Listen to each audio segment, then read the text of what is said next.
Eto na nga pala yung bangus na aking pipindangin. Bali lilinisan ko yung isa nga pala yan ay nililisan ko na hati-hati ko na nga. Bali yung isang piraso pinagtatlo ko na nga rin kasi malaki naman yung isda. Kinabukasan na nga ay nagpiprep na nga rin pala ako ng babaunin ng aking panganay. Bali may french fries na nga rin pala silang merienda.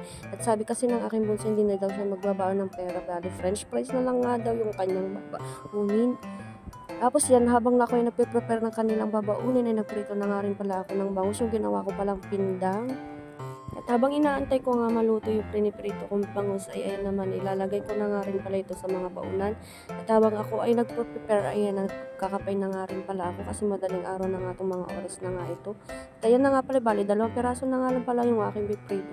Yung isa dyan, ibabaunin ng aking anak at yung isa naman, ay breakfast ng aking bunso.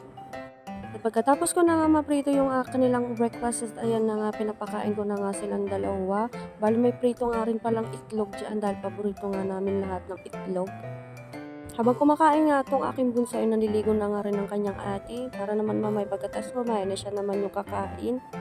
Yung kinabukasan nga ay pumunta nga pala kami ng bayan ni auntie dahil nagpasama sa akin siya, kaya naman bumili na rin ako ng 1 kilong manok. At para naman may alternate ako sa uulamin at babaunin ng aking panganay. Bali, 6 pala na quarter leg ito, pinagkatlo ko na nga, tapos yung drumstick na 6 yun ay ipiprito ko, bali nagdagdag na lang ako ng 2. Bali, ibababad ko na nga rin pala yung ipiprito ko sa asin tsaka bawang. May napanood kasi ako sa Facebook na binabad niya sa asin at tsaka bawang yung kanyang ipiprito, mas maganda nga daw pag mas matagal nakababad. Kaya naman for the gaya ang person. Yung natira nga pala, ida-adobo ko na nga lang para may ulam kami sa panggabihan. Bali, sobra 1 kilo pala itong nabili ko kasi malalaki.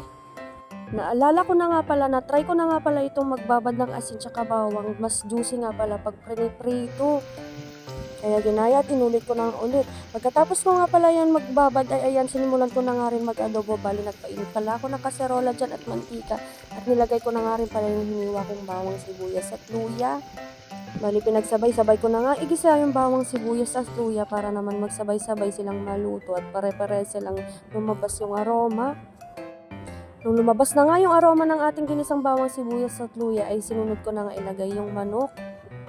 Ginisa ko nga lang siya hanggang lumabas yung kanyang katas. Pagkatapos nga yan ay nilagyan ko na nga rin pala ng toyo.